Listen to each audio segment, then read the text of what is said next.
你記得我那時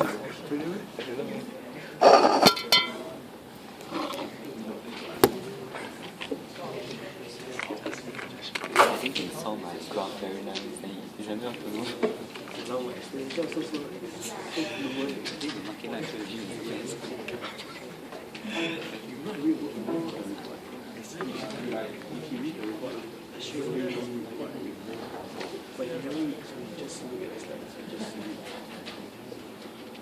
Basically it keeps you can you because you don't have any experience in the soft drink industry. You never know about soft drink industry. Confirm the new industry. Because one you do here, one you do like we know before already. Then we got a lot of explanation. Then for us the new industry, soft drink industry, the new one, he never had before. I think so. If Peter before he got a lot of information about that. sure you got question? I don't know why you never ask question. For some of the group, if he don't have any experience about the industry, he will not ask you. But some of the group like luxury parts or construction, the time like people goes on do construction and he don't know the statistics, then he do a research about the statistics. Every group he will ask questions. There's a group where he never ask one question. I was to sit on the microphone getting ready to answer questions. I saw you. Getting ready to answer questions. He was so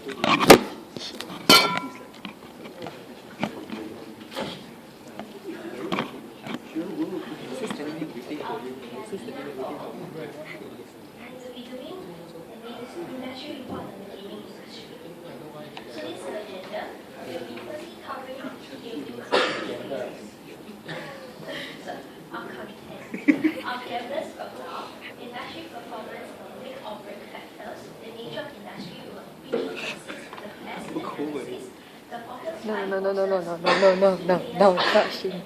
Cold. I'm so cold. Really. keep me warm. No, I cold also. So the casino with physical operations can be classified into two broad categories: event-based and floating business.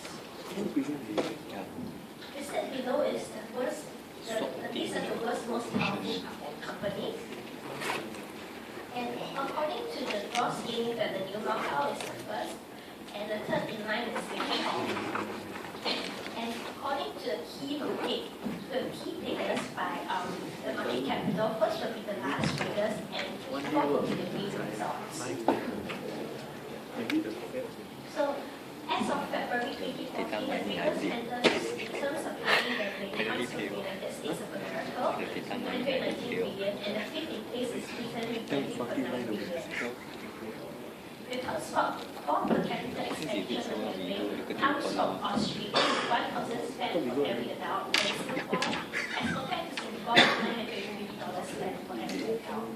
In terms of casino expenditure, Singapore is the first, contributing $400 for every adult, and third in place with Australia.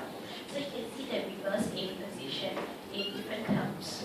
And the Asian Pacific market is highly dependent on the Chinese-related era, which will be explained more in detail later.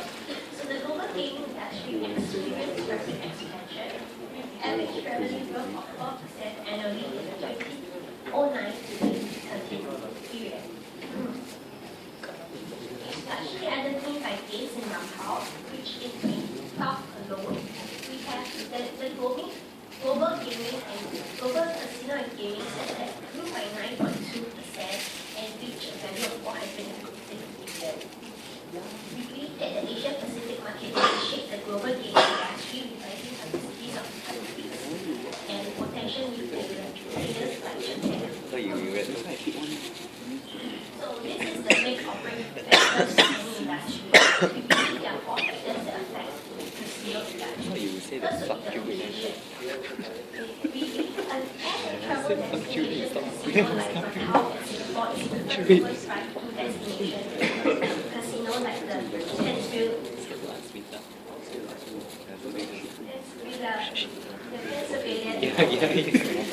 and because of that, drive-through destination actually Candy again.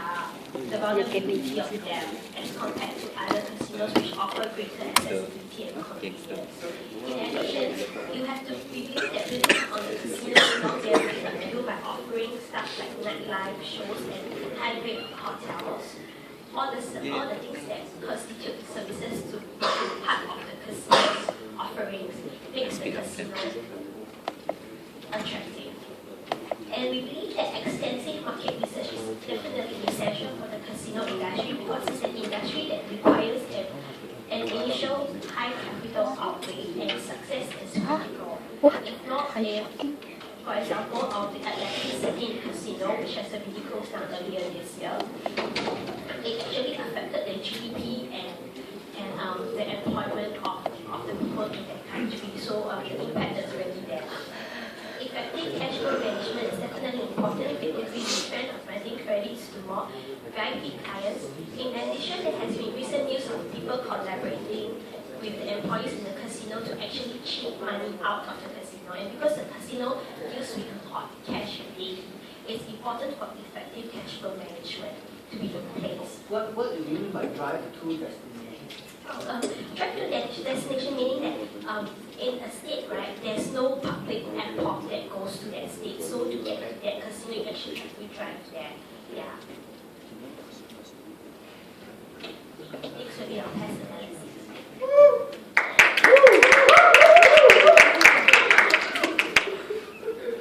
Good afternoon. I'll be covering the test analysis.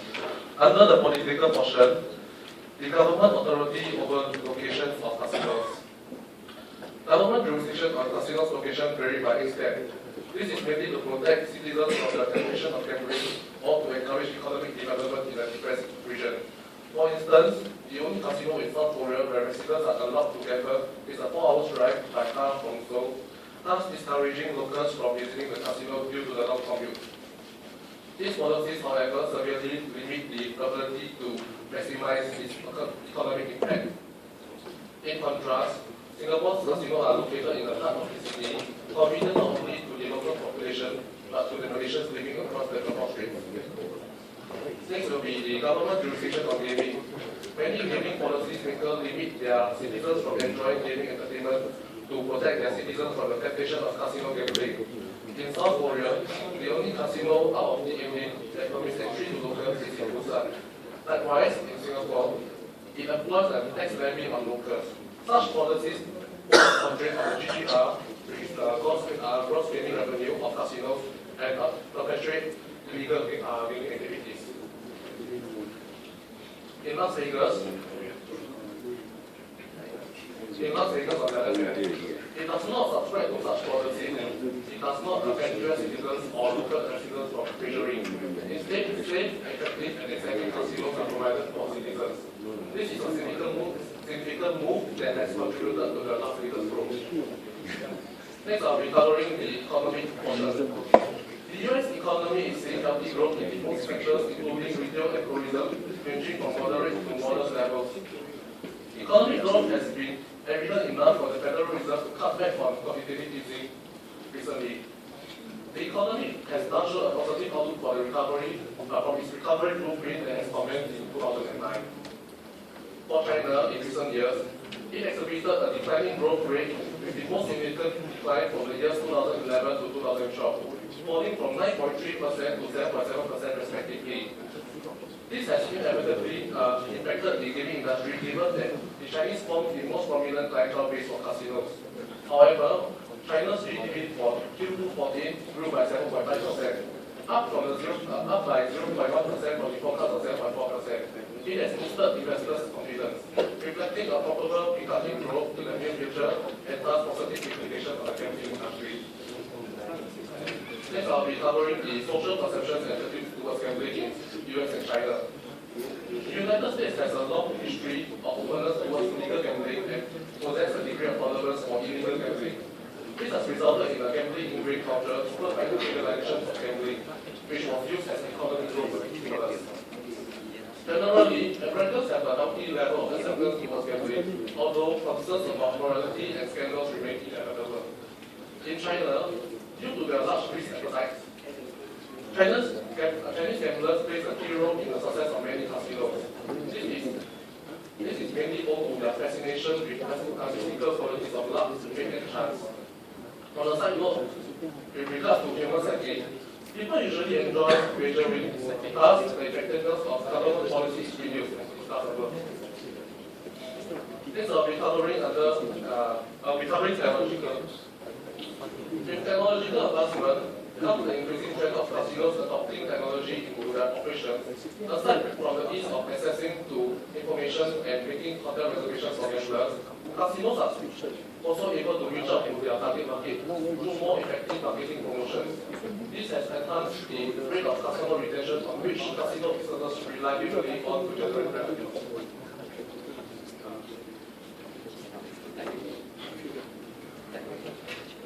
However, this has intensified the threat of online gambling sites as a substitute, as they are able to provide convenience and privacy for its users.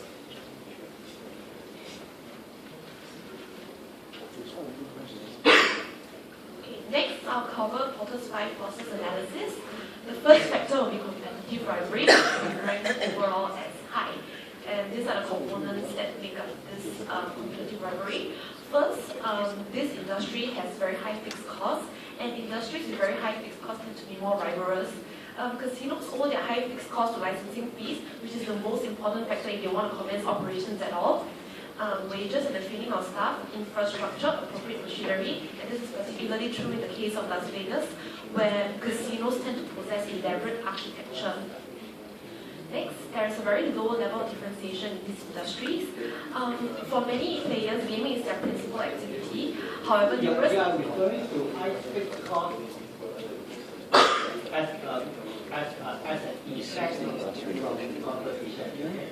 High fixed cost is an inevitable effect that are because they need to obtain the license first. If they don't they need to obtain the license really. Yeah, that's not the high fixed cost to competitive rivalry, higher competitive rivalry, or competitive rivalry with high fixed cost. Fixed cost leads to competitive rivalry. Oh, I know. I almost don't know. Oh, I know.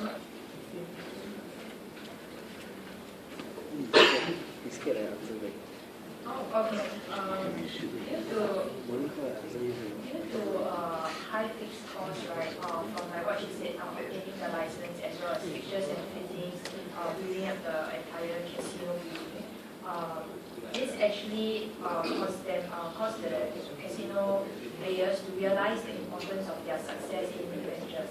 So in that sense, we can say that it is a factor that drives them to be more, be more competitive to ensure their success. Yeah. And at the same time, because yeah, and also because of this high fixed cost, it increases the barriers to exit.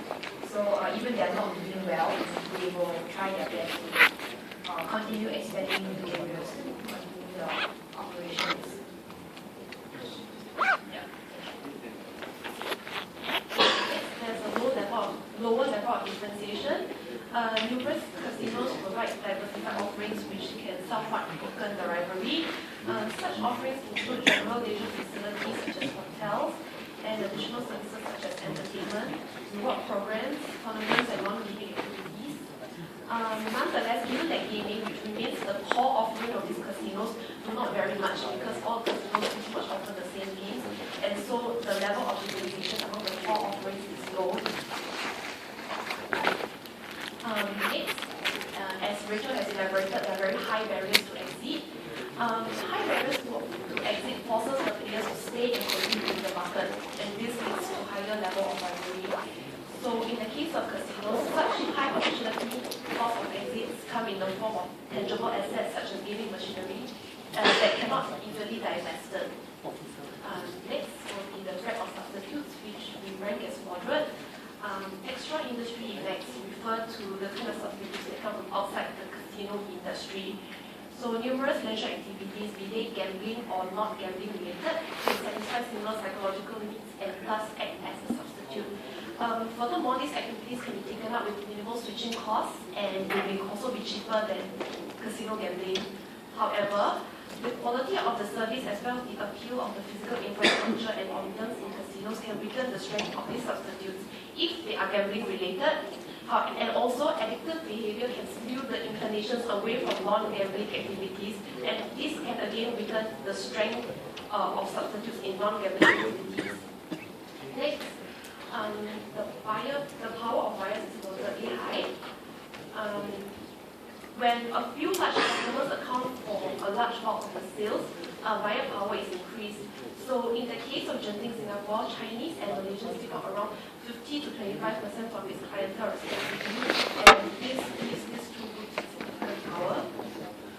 Next, low switching costs. It would give it purchasing, give it high buyer's power provided the act basically exclusive.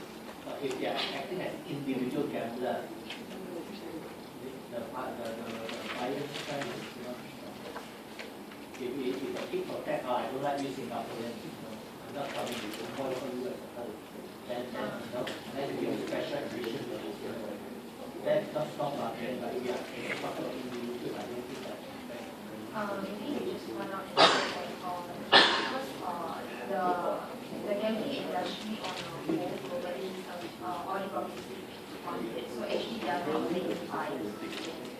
So in terms of the supplier's point of view, they do not have many customers. I should say that not many, like it's not like perfect competition kind of thing. So one casino can make a difference. And I believe that if let's say it will increase prices or something, it won't just be one casino, it will be a few.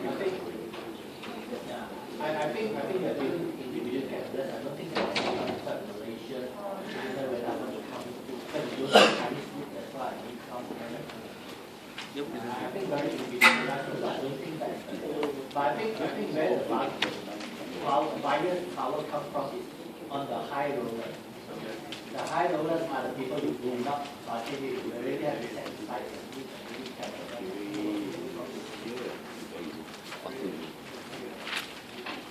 Next will be the power of suppliers, which is probably low. Given the service-driven nature of the casinos, skilled employees and rare occasions can play a role in the success of the casinos, and this will make the casinos independent. However, the first factor, which is the skilled employees, can be mitigated when the casinos provide them with appropriate training. Between the suppliers and casinos, there's a symbiotic relationship. Given that the game manufacturers are integral for the casino's functions, suppliers offer the casino's desired rates of return and security, and however, they also depend largely on the casinos for business. And particularly in the case of Singapore, the power of the suppliers is very high because the suppliers must come from an approved list. And last will be the barriers of entry, which is high. First, it's caused by legislation. For example, in China, Macau is the only state where gambling is legalized. And so this causes a lot of visitors to come from China to Macau, and Chinese people make up a lot of the revenue of the casinos in Macau. And also, at the moment in Japan, casinos are illegal, and the only form of gambling that is allowed is the pachinko machines. But recently, Prime Minister Shinzo Abe has expressed interest in legalizing casinos in a bid to boost tourism, and so we'll elaborate later on that a lot of casinos in Las Vegas are trying to lobby for this to be passed so that they can expand their operations into these emerging markets. And finally, there's the physical constraints in smaller countries such as Singapore and Macau due to land constraints, which Macau has overcome by reclaiming its land, its strip, which is set to rival the Las Vegas Strip. Next, I'll pass on the presentation to Rachel. Hi everybody. I'll be talking about the key casino markets and their listing characteristics. So firstly, from this graph, you can see that the three largest casino markets are Macau, Las Vegas, and Singapore respectively. The next the next graph shows the key industry players by company.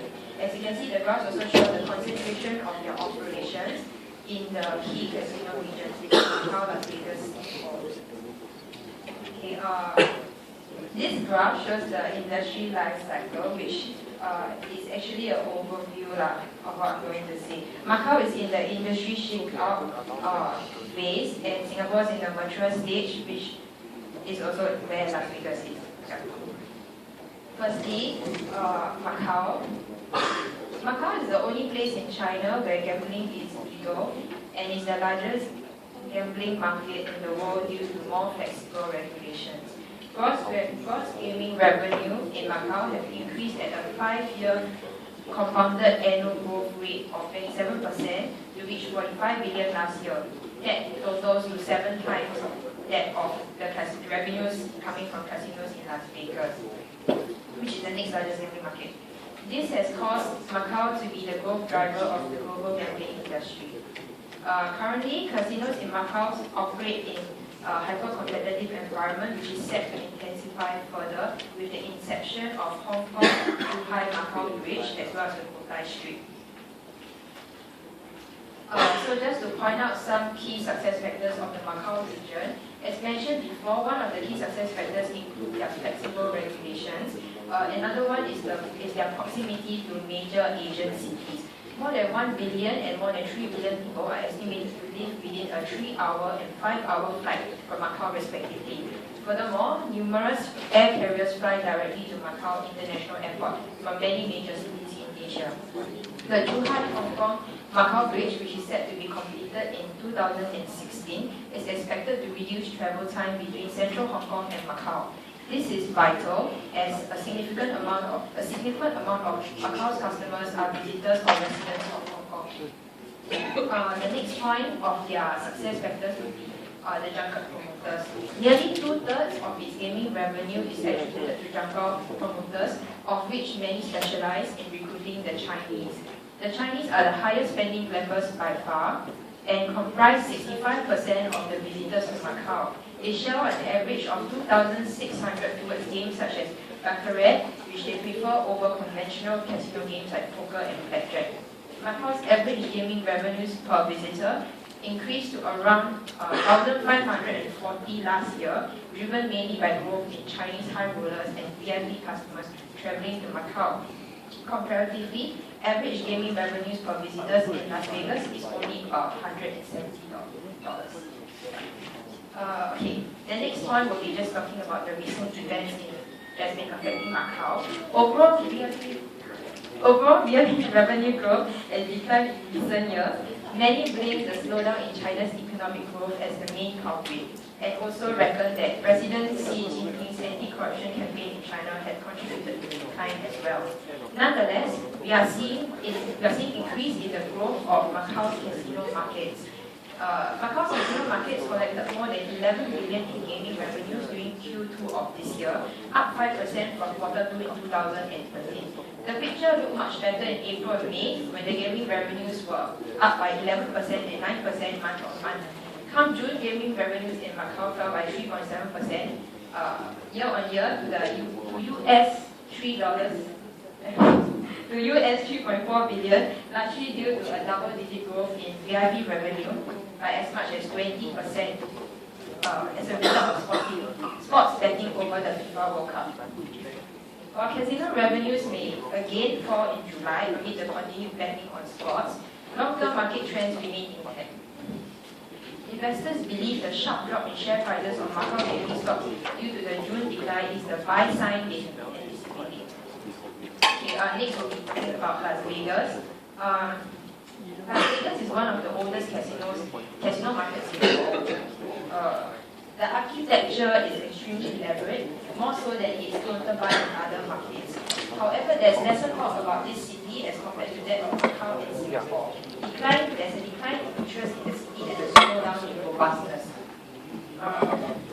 It is a highly saturated market, and gaming revenues from the market has reached 6.5 billion last year, increasing at a CAGR compounded annual growth rate of 1.5% despite the 6% rise in overall domestic travel and leisure spending.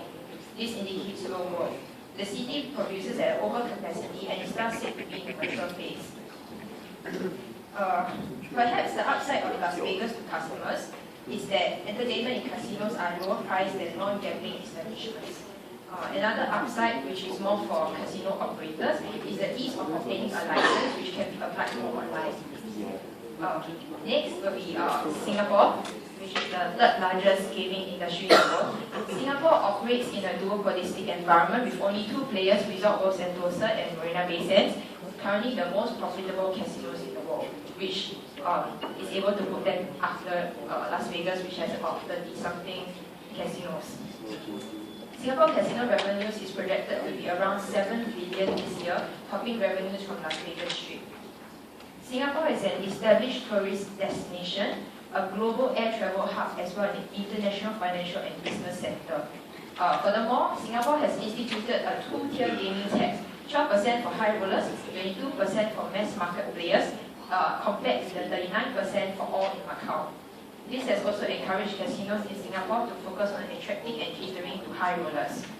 However, the downside is that despite being a young market, which started in 2009, it takes on the characteristics of a mature industry and is fully penetrated with little room for growth due to strict regulations by the government. Restriction on growth. Okay, now I'll touch on the restriction on growth of the casinos by the Singapore government regulations. Yeah. Singapore includes extraordinarily tight restrictions on junket promoters that deliver high rollers to casinos. Consequently, only two small junket promoters from Malaysia have won Singapore's approval and have agreed to follow its stringent rules for bringing high rollers to the city. The other point is the lack of expansion of casinos in Singapore. After a stunning debut, casinos have experienced a slowdown in growth due to the government's reluctance to let them expand or relax the strict gambling rules. Las Vegas has also been seeking permission to expand Marina Bay Sands, which is running at full capacity. However, their approval for expansion has not been successful thus far and does not seem likely to be successful in the near future. The third point will be high barriers to entry of casinos into the Singapore market. Firstly, due to concerns of the social impact of gambling, the Singapore government expresses reluctance on the issuance of new casino licenses. And the second point is that apart from regulatory barriers, land constraints are also inevitable given its small geographical size and growing population. Next, I'll pass the time over to questions. Very brief industry outlook. We see the Macau, the casinos in Macau to be thriving, and let's continue for a minute. Yeah. To be thriving because of the upcoming bridge that will be built, and the tourist visitation could double from 38 million to 56 million. In addition, we can see more guests staying over the hotel, so the revenue will be going up. As for Singapore, we are doing well in the short run, but in the long run, it's going to do well. We think that it has to do more. If not, it'll be in the same state as Las Vegas, as a mature state. And also because of constraints, we think that. And because of competition that is catching up from all around the region, especially the Asian region. Yeah, that's it. Thank you. The emerging gambling market, which is Japan, the top talk about it from Avi, and it's actually legalized and the bill is passed, it could potentially be a very great rival to Singapore and to the other casinos in Asia. Thank you.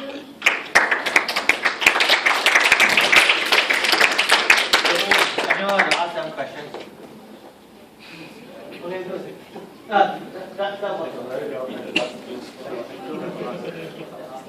So I think the top prize goes to this group here and then Malcolm's group. Yeah, I mean those are two groups. Very presentable in terms of even if you present to an audience of investors or interested party, you look. Sir, I have one question. How much levy do the Singapore government collect? Do we have data? Okay, we are running short of time. Can you answer him after the? Okay. No, it's good question, but please follow up. Okay. Just a quick round up. Now, what I was hoping to do is not so much trying to get every point factually correct from you, and to that extent, I have never actually ventured into issues related to, are you saying this is actually correct or right, or where are your source of information coming from?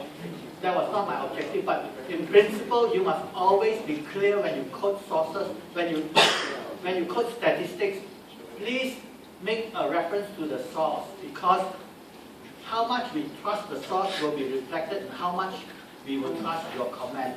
Yeah? So never do any tables and not write a report without quoting where you get the source from. Because the other thing is you could actually manipulate the information yourself. You cannot do that. So as a principle, please follow up on that. Now, the second point is more of in terms of how you present your write-up. I would say what you all did in the paper write-up, in the hard copies, they look good. They look good. But a major problem with it is, I think the articulation of linking points, that is not good.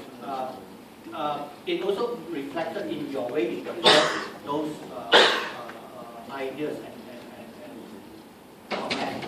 Because you never talk about an item in isolation of what is the spine of your story. And a lot of you, except for a few of you, which I say good, is that you go into certain item and you immerse in that item, and it's very difficult for us to follow what I'm trying to get at. It seems to be so disjointed, disconnected from your main theme of your story, and then only slowly have to pay attention, listen. Oh, it cannot be like that, especially if you have to subject someone to listen to you for an hour. That is difficult. Yeah? So you need to put your conclusion right at the start so that the linking to your main point, the spine of the story is linked up. Then those other points becomes a supporting points for you to quote. It's just exactly what the last group did, They state that very clear relation. Everything is related to casino. If you look at their text, each of the sub-points are related to the casino's comment. And each of these comments has a supporting evidence or information to support that sub-point. So you must do that. It is very important. That is in terms of presentation. In terms of write-up, that should be the way you show it also. Of course, sometimes if you are a very good writer, you can actually tell story like what you normally do, talk, and then come to a conclusion. You can. There are some exceptionally good writers who can write like that, but as a whole, if you are addressing those things to fund managers and people who are investing, they don't have the patience to read so long. And actually fund managers don't have time to read. They are lazy sometimes because they think that analysts will supply that information. So they look for bullet point or the main heading, if they're more interested, then they look at the content. So those main points become very, very important. Yeah? So do that. And always remember the other point I want to stress again, and I'm going to stress again, make use of government statistics, because that is the first reference point to do analysis work.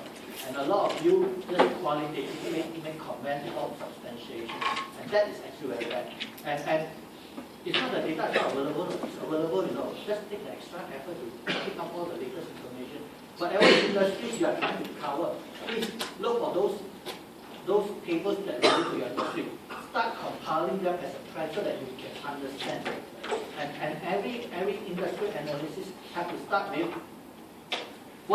how is the industry performing, where it came from. You don't have to talk about where it's going. The where it's going, you come at the end after you discuss what is it now, where it come from, what are the issues, what are the concerns, and then from there you go and analyze in the context of what past. Yeah, the PESCO will be telling what actually driving the industry forward. Then after that, you go into your issues of quarter 5 courses, whatever is the state of it, how are people fighting with each other, competing with each other, and what is the end result of that rivalry inside that. And then how do companies therefore compete with each other in terms of generic strategy, so that they have a room to play in that competition. And within that, what are their strengths and weaknesses? They're capitalizing on the opportunity and overcome threats. So once you are able to round that up, that will be good already. Yeah, it is nothing complicated. It's just that you must be systematic. That's all. Yeah, and the other point that I find out common is within this heading of buyer's power, supplier's power, barrier to entry, and the substitute issue. I feel some of you don't understand what the concepts are. You must understand what the concepts are so that you can play place the content of argument in the right boxes, and some of you like discussing certain things that don't fit in that box that's supposed to fit into another box. That's what happened. Yeah. So just be careful about all these things so that you make it systematic. Yeah. So in rounding up, any questions? That's all I want to say.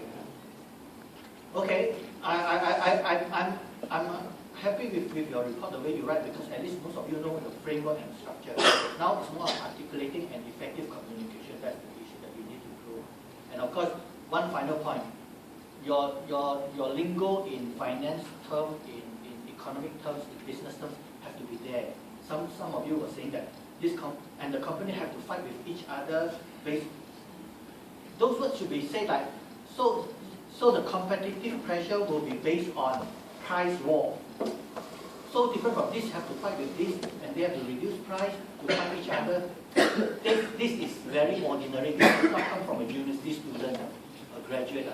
Don't use those kind of words. Those words are so silly and gilly. Yeah. So please read a lot to see how people write those sentences, so that it becomes a bit intellectual. Yeah. Okay, that's all I want to say. Okay, thank you.